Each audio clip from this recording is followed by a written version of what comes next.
cool games. Now, this is a game that I just happened upon, SandLand's Tactical Card Battle. It's by Richard Garfield, made by Richard Garfield, and this is an Akira Toriyama, like Dragon Ball creator IP, made by Bandai Namco. Just came out. Haven't seen or heard anybody else talking about it. I'm sure people have, but I haven't seen or heard it. But so how I know about this franchise is because IGN, as soon as I got a Roku, first little streaming device ever, because I don't really watch TV, but I got a Roku, and then I saw this on IGN channel. They just recently came out with a video game about SandLand, and then since then they took the freaking IGN channel off of the Roku.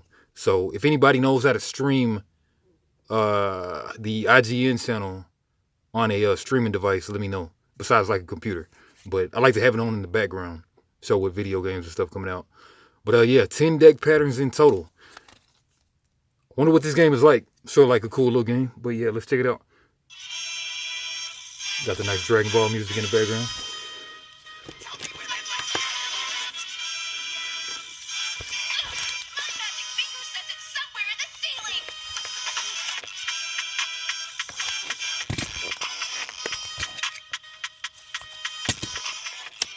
Yeah, so that's Sparking Zero. People seeming to like that Sparking Zero Dragon Ball game.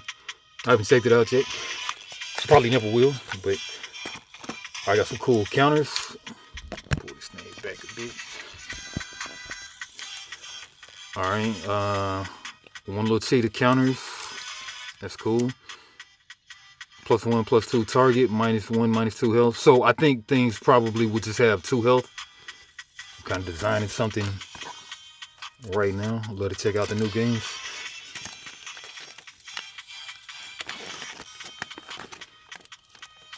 Got a play mat, and it looks like a Bandai sheet of how to play. All right, so let's go through that. Players are competing for water in the world. Sounds a lot like Radlands. I mean, in the world of SandLand. Each player has a deck and a leader and wages skirmishes. Each skirmish is won by whoever has more water or by defeating the opposite side. The first to win 2 skirmishes wins the game. Card type and deck building. Man, looks very Bandai. There are 3 types of cards. The deck is constructed with 1 leader card and 30 asset/tactic cards. The product is a random deck.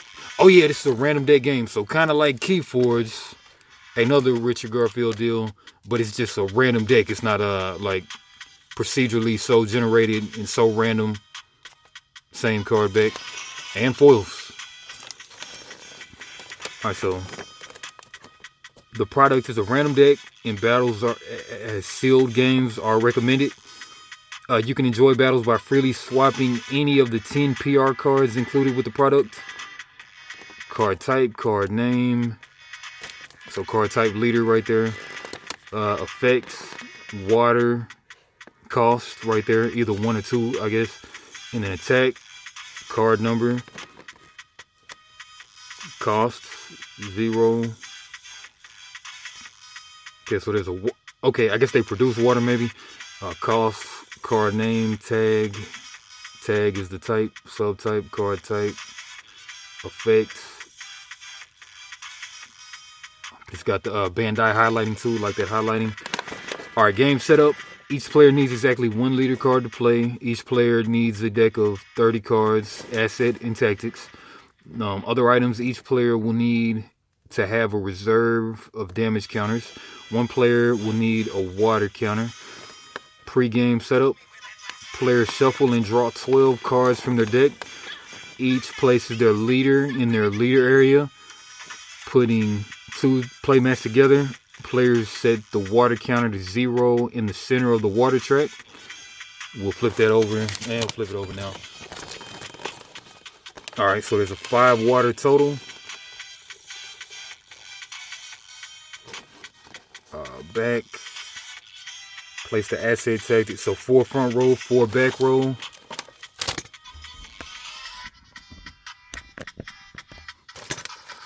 4 front row, 4 back row. SandLand Tactic Card Battle. 3 rounds, best of 3 skirmishes. Scrap area, leader area, discard area, deck area, used tactics area. Set the tactics card aside here from play area and resolve any reveal effects on it. There's no limit to the number of tactics cards that can be in the tactic area. Sounds like they might be traps, I don't know.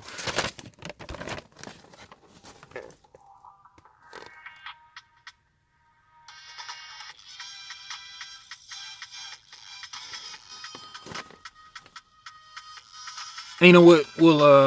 We might just read these rules and stuff later. And let's read the rules now, and then we'll do a flipping through the cards later. Yeah.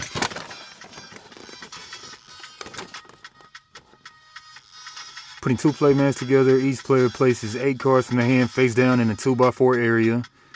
8 of the 12. The remaining 4 cards in each player's hand are added to the player's scrap area. The scrap is always face down and go to the action phase. Okay, scrap area. So you might can use the scrap from the scrap area.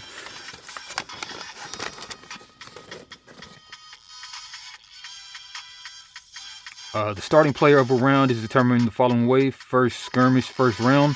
Starting player. Any skirmish, round 2 and 3. Starting player. Player who passed first in the previous round.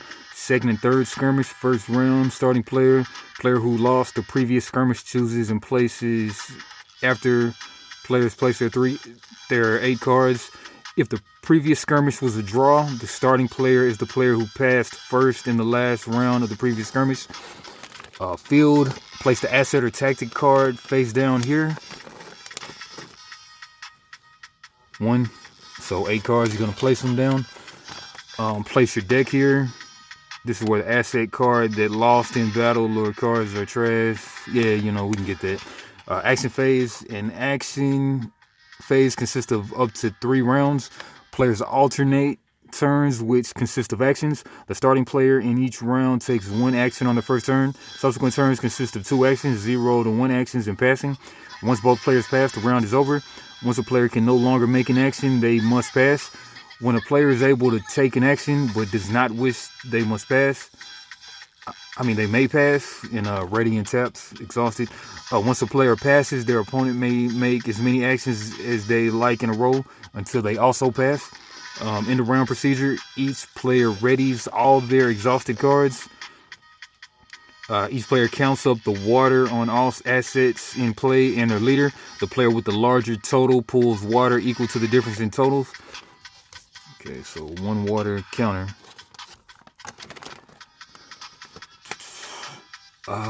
What is the action? To take an action, choose a ready card on your side. If it's face down, turn it up and either pay the scrap cost or trash it. Trashing a card finishes your action, and that card is sent to the discard area. If you pay the scrap cost, you may use an activated card on the card and activated effect on the card, after which you may either move or attack with it. A player may choose to neither move nor attack. If the card is an asset or location, you may not choose to move. Man, that's a lot like mine. After the action is finished, the asset card is exhausted. If you reveal one of your tactic cards this way and decide to pay the scrap cost, simply move it to your tactics area. Activated effects. Some cards have an activated effect. This is optional. And may be used before the card moves or attacks. Water. During the game, players will pull water.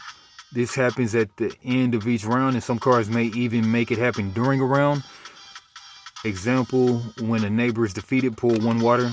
Okay, so you just track with the water on your little blue thing right there. I'm guessing like one of them is one side's water and then the other one is the other player's water. Yep, so 0 to 5 water, something like that.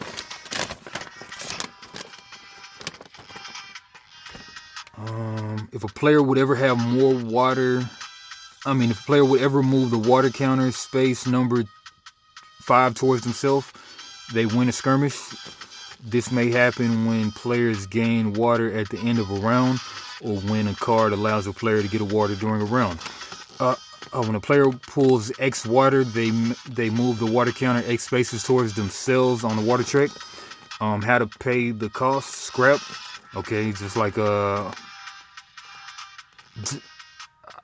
guess just like Radland's junk cost, but except you're paying it in cost from the scrap. That's cool mechanic. Since players draw 4 new cards in the draw step, they will have 4 additional scrap for each skirmish in the game. That is 4 scrap in the first skirmish, 8 scrap in the second, and 12 scrap in the third. Scrap begins each skirmish unused in the scrap area, and when it's used to pay for a cost or effect, it becomes used and is